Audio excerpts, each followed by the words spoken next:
तो हेलो दोस्तों, मेरा नाम है विशाल और आप देख रहे हैं फार्माकोलॉजी। तो आज की वीडियो में हम बेसिकली अ, जस्ट एक इंट्रोडक्शन देखेंगे। लाइक जो मैन्युफैक्चर है, जो फिनिश प्रोडक्ट्स बनाते हैं, लाइक टैबलेट्स हो गया, कैप्सूल हो गया, जो मैन्युफैक्चरिंग करते हैं, तो उधर मतलब क्या प्रोसेसिंग रहती है। ये जो जब स्टूडेंट्स रहते हैं, जब इंटरव्यू में जाते हैं या फिर इंटर्नशिप में जाते हैं, तो उन लोग को मतलब इनिशियली पता नहीं रहता कि बेसिकली क्या प्रोसेसिंग चलती है। उनको मतलब ये पता रहता है कि बेसिकली मैन्युफैक्चरिंग वगैरह कैसा होता है टैबलेट। लेकिन फ्रॉम इनिशियली से लेके लास्ट तक थोड़ा कम पता रहता है या फिर पूरा मतलब इतना नहीं पता रहता। तो बस हम जस्ट इंट्रोडक्शन के माध्यम से मतलब अ, देखेंगे कि क्या-क्या होता है, राइट? तो ये जो भी फाइनल ईयर के स्टूडेंट्स है, बी-फार्म कर रहे हैं या फिर एम-फार्म के स्टूडेंट है, तो आई थिंक या फिर इंटर्नशिप कर रहे हैं जो भी अलग-अलग कंपनी में, तो आई थिंक उनके लिए ये थोड़ा बेनिफिशियल रहेगा ये वीडियो। सो आप थोड़ा पूरा वीडियो देखें, फिर उसके अकॉर्डिंग हम आगे बढ़ेंगे, ठीक है? तो बेसिकली फॉर एग्ज़ाम्पल एक आध कंपनी है बराबर इंडिया में जो फिनिश प्रोडक्ट्स मैन्युफैक्चर कर रही है। तो बेसिकली करती क्या है, वो जब अपना मैन्युफैक्चरिंग करती है, टैबलेट कैप्सूल जो भी बना दिया, एक तो एक्सपोर्ट करती है, मतलब आउट ऑफ इंडिया बेचती है, या फिर डोमेस्टिक करती है, या फिर दोनों करती है, राइट? तो ये डिपेंड्स करता है उनका बिजनेस, जो भी उनकी पहचान जहाँ पे है या फिर उनका बिजनेस जहाँ पे है, ग्लोबली कैसा है, क्या है, वो डिपेंड्स करता है, बराबर? तो जो भी बड़ी बड़ी कंपनियां हैं वो ज़्यादातर एक्सपोर्ट में ज़्यादा पैसा कमाती है, डोमेस्टिक भी कुछ कुछ अच्छी अच्छी कंपनियां करती है। तो ये सारी चीज़ें रहती है, बराबर? अभी डोमेस्टिक में जब बेचते हैं, तब तो सही है कि भाई मैन्युफैक्चर कर लिया, एमआर रहते हैं, वो बिज़नेस बढ़ाने का काम करते हैं, तो उसके थ्रू डोमेस्टिक में बिज़नेस कंपनी का ग्रो होता है, राइट? लेकिन हम एक्स जो एक्सपोर्ट है, उस पे थोड़ा फ़ोकस करेंगे, राइट? तो एक्सपोर्ट कैसे करती है वो हम आज देखेंगे बेसिकली, बराबर? और जनरली प्रोसेस क्या चलती है प्लांट में वो भी देखेंगे। अभी फॉर एग्ज़ाम्पल ऐसा मान लीजिए कि आपका खुद का एक मैन्युफैक्चरिंग प्लांट है, राइट? आप खुद एक आध प्रोडक्ट मैन्युफैक्चर कर रहे हो, तो उसके अकॉर्डिंग हम देखते हैं, बराबर? तो आपको थोड़ा ज़्यादा क्लियर होगा। फॉर एग्ज़ाम्पल आप पैरासिटामॉल कुछ टैबलेट बना रहे हो, बराबर? आपके पास ना ही उसका कुछ फ़ॉर्मूला है, कैसे बनाना है, रेसिपी कुछ पता नहीं। तो आपके पास क्या है, एक आर-एन-डी टीम होनी चाहिए, जिसको बोलते हैं रिसर्च एंड डेवलपमेंट, बराबर? वो क्या करती है, आपके लिए एक फ़ॉर्मूला बनाती है। भाई क्या-क्या चीज़ें कितने-कितने परसेंटेज में, कितने-कितने क्वांटिटी में जाएगी, अगर आपको कोई भी टैबलेट बनानी है पर्टिकुलर, राइट? तो ये आर-एन-डी डिसाइड करती है।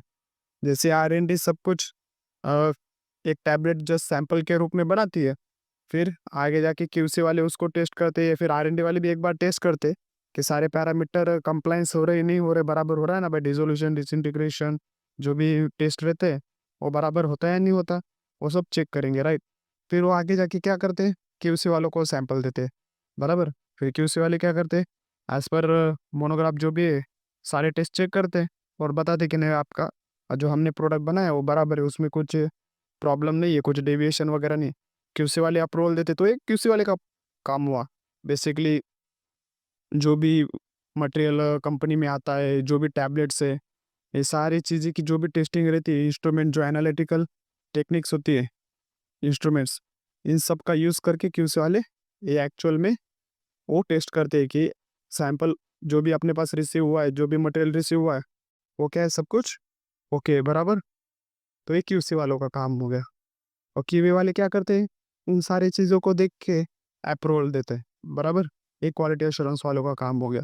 तो कीवी थोड़ा ब्रीफ मतलब ब्रीफ है, और थोड़ा उसमें कैटेगरी भी ज़्यादा है, लेकिन कीवी वाले का जनरली अप्रूव का काम रहता है, राइट? तो कीवी वाले का हो गया। उसके बाद और कौन सा परचेज़ डिपार्टमेंट रहता है। परचेज़ डिपार्टमेंट क्या करता है, सारा देखता है भाई। उसमें भी डिवाइड होते हैं लोग कि कोई इक्विपमेंट का देखेगा, कुछ कहीं पे इक्विपमेंट खराब हो गया तो उसका परचेज़ डालेगा, कोई रॉ मटेरियल का, कुछ कोई एपीआई का, तो डिवाइड रहता है परचेज़ वालों में। तो परचेज़ आने का, जाने का जो भी है, जहाँ-जहाँ भी कुछ खरीदना हो गया, उधर परचेज़ का रोल करता है, बराबर? जो भी एक्विपमेंट मँगवाते हैं, जो भी एपीआई मंगवाते हैं। मैं आपको आगे समझा तो एपीआई क्या है, एक्सपीरियंस क्या है थोड़ा, बराबर। तो ये परचेस का काम हो गया, डील करने का। भाई इतने कॉस्ट में आप दे रहे हो मुझे, दूसरी कंपनी इतने कम कॉस्ट में दे रहे हो, तो मैं उधर से खरीद, मतलब ये सब परचेस का हो। उसके बाद आता है रेगुलेटरी का रोल आता है। रेगुलेटरी का क्या रोल आता है, अगर आपको कोई भी प्रोडक्ट या फिर आपका कोई भी ड्रग है आउट ऑफ इंडिया एक्सपोर्ट करवाना है, बेचना है उधर, तो उधर रेगुलेटरी की टीम लगती है। मतलब वो क्या करती है, सारे डॉक्यूमेंट कंप्लायंस करती है, राइट।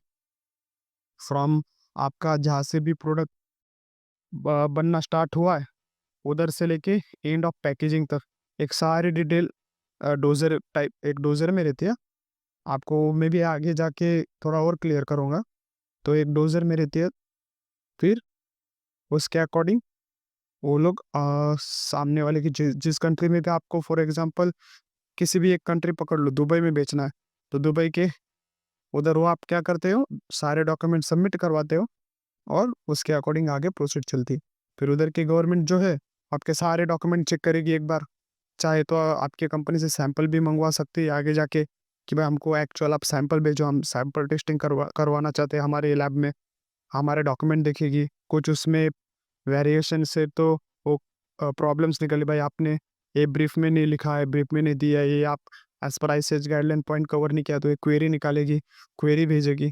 फिर हमको क्वेरी सॉर्ट आउट करके और सामने वाले ऑथर को फिर से सबमिट करना पड़ता है।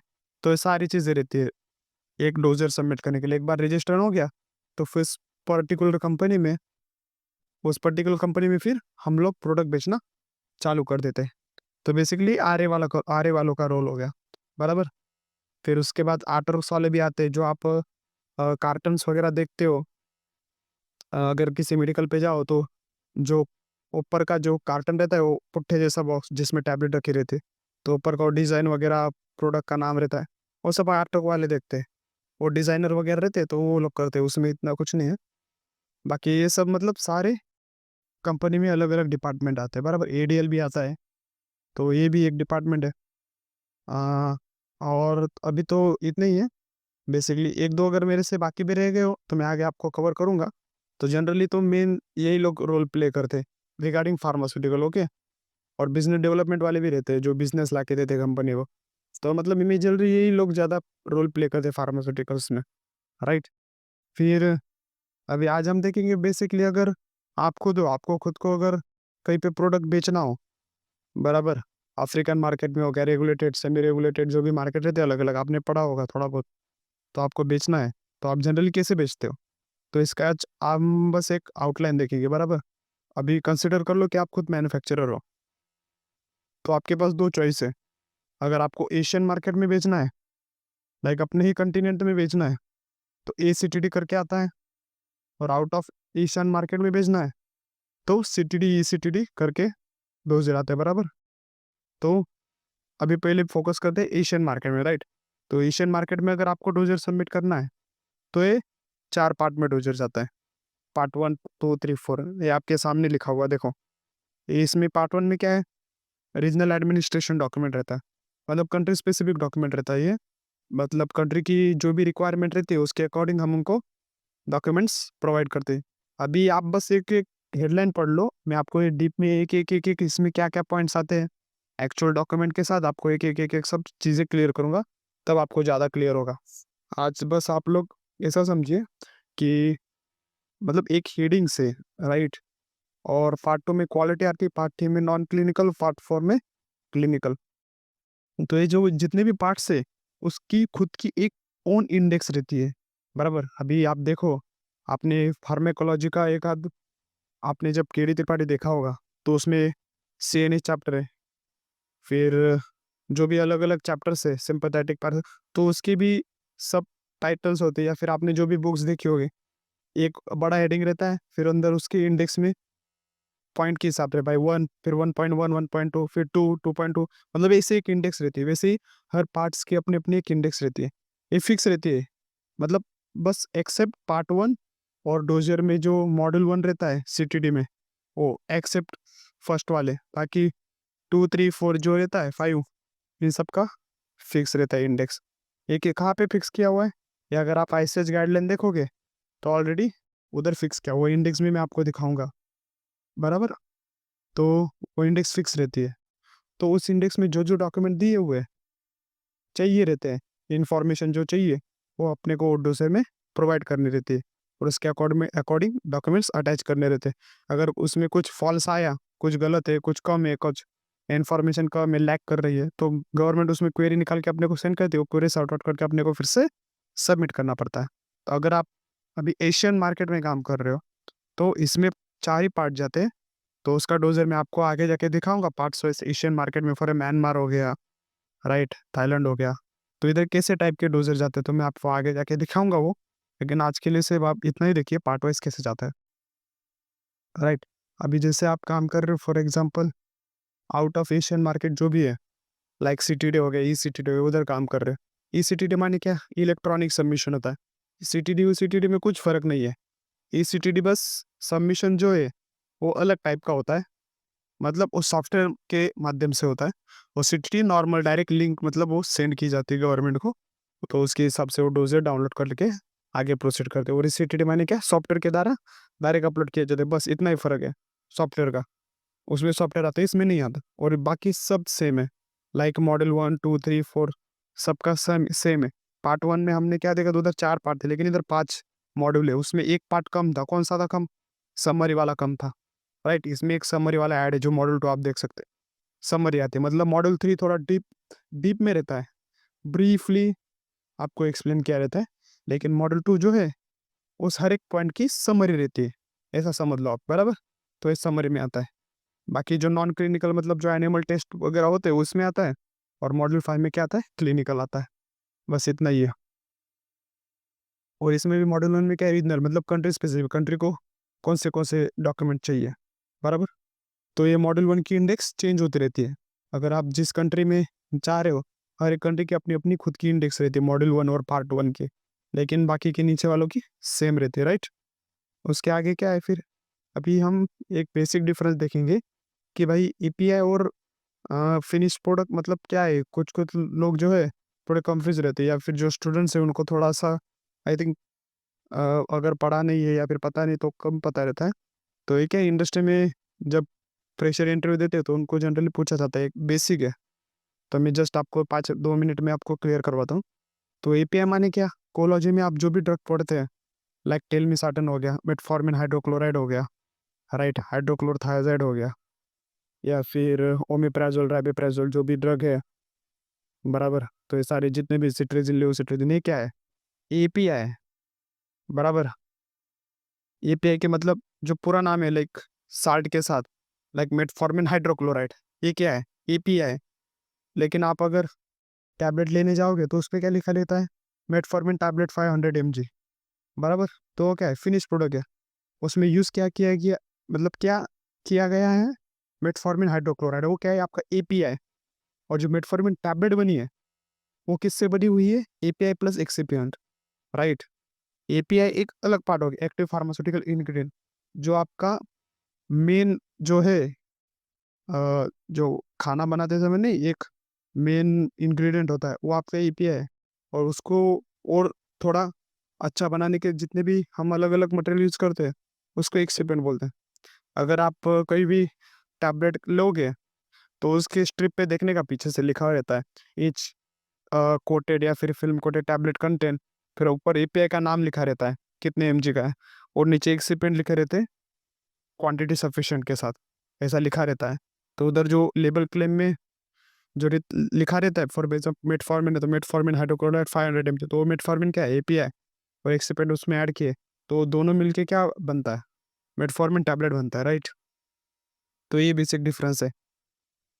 तो कुछ कुछ लोगों को मतलब वो जब टैबलेट देखते हैं उनको लगता है वो एपीआई, नहीं, वो आपका फिनिश प्रोडक्ट है जो एक्सिपेंट के साथ बनता है, उसमें एपीआई यूज हुआ है मेटफॉर्मिन, राइट। ओमेप्राजोल देखोगे तो ओमेप्राजोल एपीआई यूज हुआ है, लेकिन जो टैबलेट है वो एक्सिपेंट के साथ बना हुआ है। तो ये बेसिक डिफरेंस है एपीआई और फिनिश प्रोडक्ट में, राइट। अभी अगर आप खुद मैन्युफैक्चरर हो तो आपको ये सारी चीज़ें परचेस करनी पड़ती है, अगर आप खुद नहीं बना रहे हो तो। अगर आपके पास खुद खुद के पास फैसिलिटी नहीं है तो मैन्युफैक्चर का क्या करता है, एपीआई परचेस करता है, बराबर। फॉर एग्जांपल आप पैरासीटामोल बना रहे हो, तो आप क्या करोगे, पैरासीटामोल जो ऑलरेडी बना रहा है भाई उससे परचेस करोगे। आपको जितना भी ऑर्डर है 10,000 टैबलेट बनाना है, 1,00,000 टैबलेट बनाना है, उसके अकॉर्डिंग आप एपीआई परचेस करोगे, उसको लगने वाले एक्सिपेंट परचेस करोगे, राइट? और अपने इंडस्ट्री में बनाओगे। अगर आप खुद एपीआई बना रहे हो तो आपको परचेस करने की क्या ज़रूरत है, आप खुद वही यूज़ कर लोगे। अगर नहीं बना रहे हो तो आपको परचेस करके वो टैबलेट बनानी पड़ेगी, तो आपके पास सारे इक्विपमेंट रहेंगे, उसके अकॉर्डिंग आप मैन्युफैक्चरिंग प्रोसेस, तो आपको सुटिक्स में पढ़ा ही होगा आपने कैसे कैसे होती है, वो सारी प्रोसेस करके टैबलेट बन जाती है, तो उसके अकॉर्डिंग आगे प्रोसीड होता है। जस्ट यही मतलब डिफरेंस एपीआई और फिनिश प्रोडक्ट में।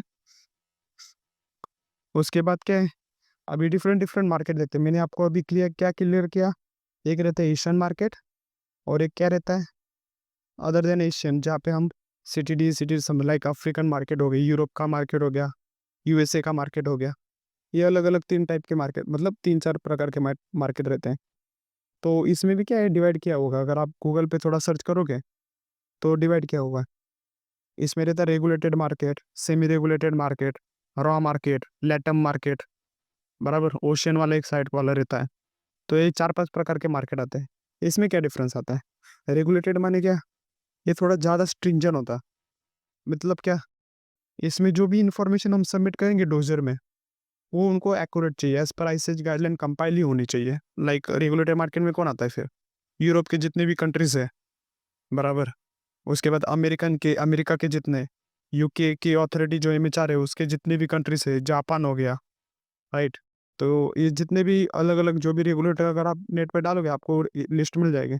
तो इन लोगों को क्या चाहिए, जो भी इंफॉर्मेशन आप यूज़ करोगे भाई डोजर में, वो एकदम एक्यूरेट, ऊपर से कुछ कम, मतलब इतना नहीं होना चाहिए। या वो लोग क्या फिर ज़्यादा क्वेरी निकालते हैं, अगर ज़्यादा ही कुछ प्रॉब्लम हो गया तो ऐसा भी आता है कि वो आप लोगों को बैन भी कर सकते हैं, आपकी कंपनी को।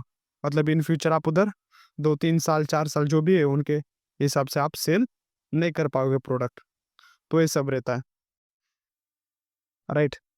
उसके बाद सेमी रेगुलेटेड में क्या आता है, सेमी रेगुलेटेड मतलब थोड़े कम स्ट्रिंजेंट मार्केट, जहाँ पे इतना नहीं चलता, उसमें जनरली रॉ मार्केट आते हैं।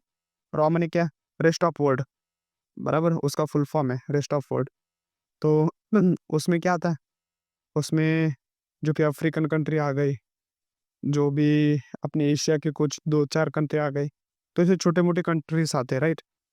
तो इधर हम डोजर रजिस्टर करते हैं, वो भी स्ट्रिक्ट ही रहती है, लेकिन एज कम्पेयर अगर किया जाए तो उसके मतलब उनसे कंपेयर किया जाए तो कम रहती है, बस इतना ही फ़र्क है, ज़्यादा कुछ नहीं।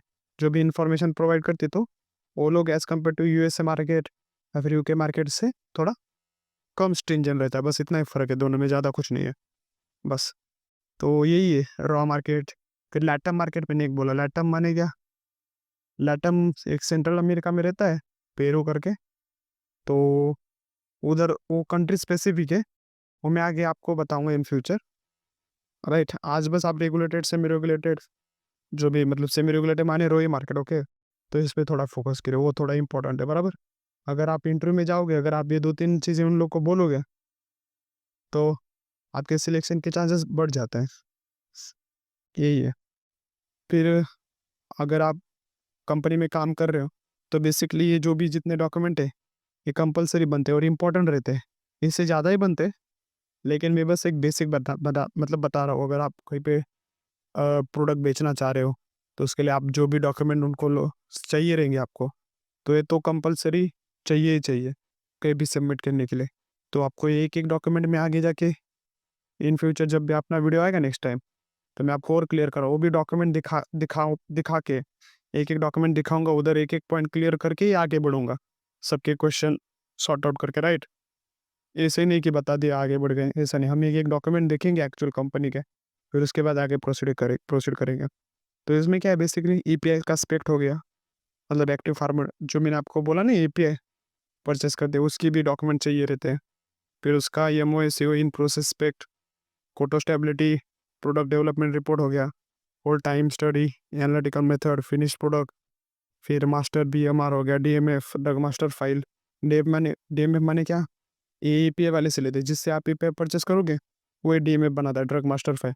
आपने जूरिस्प्रूडेंस में पढ़ा होगा शायद, डीएमएफ करके, डीएमएफ के 4-5 टाइप रहते हैं, डीएमएफ 1, 2, 3, 4। तो ये डीएमएफ हो गए। फिर एक्सिपिएंट के स्पेक्ट, फिर पीवीपी, पीवीआर, स्टेबिलिटी, ये सारी चीज़ें आती है, राइट? तो ये बस ये डॉक्यूमेंट चाहिए होते हैं नॉर्मल डोज़र बनाने के लिए, फिर उसके अकॉर्डिंग हम डोज़र के लिए प्रोसीड करते हैं। तो एक्चुअली कंपनी के पास डॉक्यूमेंट होने ही चाहिए। तो हमने आज क्या सीखा, बस इतना ही कि बेसिकली फार्मा कंपनी में फ्लो क्या रहता है, कौन से डिपार्टमेंट रहते हैं, और अगर आप कहीं पे ड्रग या फिर प्रोडक्ट अपना जो भी है बेचना चाह रहे हो, तो जनरली कैसे एक मतलब मैन्युफैक्चरर कैसे प्रोसीड करता है। बस आज की वीडियो में हमने उतना ही देखा, राइट? इसमें क्या ज़्यादा लोड लेने की ज़रूरत नहीं है। मैं आपको जो भी अभी प्रीवियस हमने जो मॉडल और पार्ट देखे, मैं आपको एक-एक पार्ट्स और जो मैंने आपको बोला इंडेक्स, एकदम एक-एक मतलब तोड़ के बताऊँगा, राइट?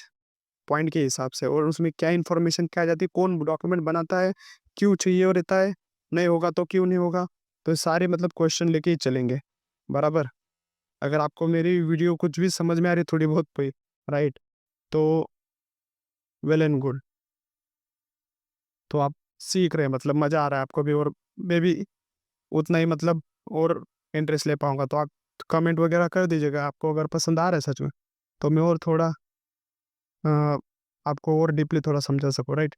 और हमारे क्या है, अ, हर मतलब वीकली बोलो या फिर वीकेंड्स जब भी छुट्टियाँ वगैरह रहती है, तो ज़ूम मीटिंग में हम लोग अ, फ्री वेबिनार्स करते हैं, राइट? फ्री रहता है, फ्री ऑफ कॉस्ट, इसमें कुछ कॉस्ट वगैरह नहीं, ₹0 है। तो इसमें क्या एक्चुअल डॉक्यूमेंट दिखा के सामने वाले बंदों के क्या है, लाइव क्वेरीज सॉल्व करते हैं। तो लाइव वेबिनार्स वगैरह होते हैं, बराबर वीकेंड्स में वगैरह, 1 आध 2 घंटे के होते हैं, ज़्यादा नहीं रहते हैं। तो जो भी इंटर्नशिप कर रहे हैं बच्चे या फिर जिसको भी इंडस्ट्री में आना चाह रहे हैं, जिनको भी और फार्मा का नॉलेज चाहिए, भाई फार्मा में क्या चलता है, बराबर? तो सारी चीज़ें रहती है। जो भी क्वालिटी एश्योरेंस में जाना चाह रहे हैं, जो भी रेगुलेटरी में एंट्री लेना चाह रहे हैं, कोई भी डिपार्टमेंट हो, ऐसा नहीं है। प्रोडक्शन हो गया, R&D हो गई, इस सब डॉक्यूमेंट उधर यही बनते हैं, दूसरा कोई नहीं। सबको सबका नॉलेज होता है तभी वो आगे बढ़ता है बंदा। तो ये रहता है। अगर आपको सीखना है, आगे बढ़ना है, तो यू कैन जॉइन अस। में डिस्क्रिप्शन में हमारे व्हाट्सएप ग्रुप की लिंक डालता हूँ। तो उधर क्या नए-नए जो भी इंटर्नशिप के लिए मतलब जॉब का और पोस्ट आता है, या फिर कोई भी फ्रेशर्स के लिए बोलो, एक्सपीरियंस के लिए बोलो, अगर कुछ जॉब्स आते हैं तो हम उधर पोस्ट करते रहते हैं, और हमारे वीकेंड्स में वेबिनार रहते हो तो उसकी लिंक वगैरह हम लोग उधर ही प्रोवाइड करते हैं। तो you can join us our WhatsApp group, so according to that we can proceed और मीट टुगेदर, ओके? अगर आपको मेरा वीडियो पसंद है, यू कैन लाइक। और इसमें क्या है, अगर आप जॉइन भी कर रहे हो तो आपको खुद नहीं जाता, आप जॉइन कर लो, राइट? अगर वेबिनार आ रहा है, समझ रहा है, तो वेल एंड गुड। नहीं आ रहा है तो आगे की बात आगे। अगर आपको 2 बातें समझ में आ रही है, तो उतने आपके सिलेक्शन के चांसेस बढ़ रहे हैं, दूसरा कुछ नहीं हो रहा। आपको ये नॉलेज गेन हो रहा है। आप पढ़ रहे हो, 2 चीज़ें नोटबुक में लिख ले रहे हो, आपको याद रहेगी। इंटरव्यू के टाइम वही आपको बेनिफिशियल करेगा, नहीं तो सीवी लेके 4 जगह भागना पड़ता है। अगर आपको झूठ लगे, आप अपने सीनियर से भी बात कर सकते हो, राइट? अगर आपको 2 चीज़ आपने सामने वाले को इंटरव्यू में बता दी, भाई ऐसा-ऐसा रहता है जनरल, तो ऐसे इम्प्रेस हो जाएगा वो। और इसमें क्या है, आपकी सैलरी में भी इफ़ेक्ट पड़ता है। तो ये सारी चीज़ें, और आगे जाके तो हम और भी डीप में देखेंगे। जब आप एक्चुअल में डॉक्यूमेंट देखोगे अलग-अलग कंपनी के, कैसे करते हैं वो लोग, कैसे बनाते हैं, फिर तो आपको और भी क्लियर होगा। फिर आपको और डाउट आएँगे। जैसे-जैसे डाउट्स सॉर्ट आउट होंगे, वैसे-वैसे हम आगे बढ़ेंगे, राइट? तो you can join our WhatsApp group, okay? Thank you very much for joining और watching my session. Okay, thank you.